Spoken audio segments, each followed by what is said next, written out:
DMF ও LMF পাশ করা শিক্ষার্থীদের diploma medical practitioner বিবেচিত করার প্রতিবাদে কেন্দ্রীয় শহীদ মিনারে বিক্ষোভ চলছে। বিস্তারিত জানাতে সেখান থেকে যোগ দিচ্ছেন রিপোর্টার মনির হোসেন। যাচ্ছি তার কাছে। সংস্কারের দাবিতে রাজপথে নেমেছেন মেডিকেলের এমবিবিএস এবং বিডিএস চিকিৎসকরা। তারা আজকে দুপুর থেকে অর্থাৎ সকালের পর থেকে কেন্দ্রীয় শহীদ মিনারে তারা অবস্থান নিয়েছেন।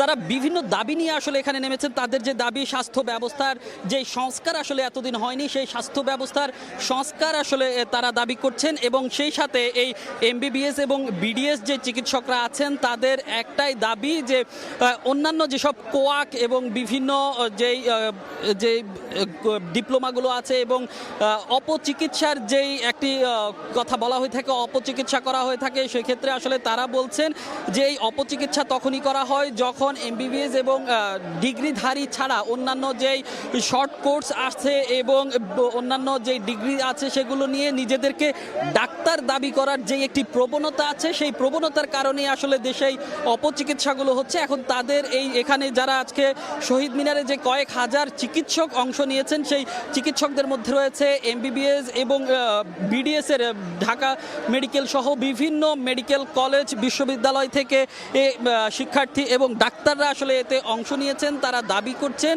তাদের যে এমবিবিএস এবং বিডিএস ডিগ্রিধারী ছাড়া কেউই আসলে চিকিৎসক অর্থাৎ ডাক্তার পদবি ব্যবহার করতে পারে না এবং তারা সেটি নিশ্চিত করার দাবি জানাচ্ছেন। এবং তারা এখান থেকে বিএমডিসির যে পুরো কমিটি আছে এবং বিএমডিসির সবার যে কমিটি আছে সেই কমিটির আসলে পদত্যাগ দাবি করছেন। এবং তারা যা বলছেন যে এই সাদা অ্যাপ্রন শুধু তারাই পরবেন এবং তারা অভিযোগ করছেন যে একজন এসএসসি পড়ুয়া শিক্ষার্থীও নিজেকে ডাক্তার হিসেবে দাবি করছেন এবং সেক্ষেত্রে দেশে যে অপচিকিৎসা ছড়িয়ে পড়ছে তারা আসলে এর বিরুদ্ধে সোচ্চার হয়েছেন।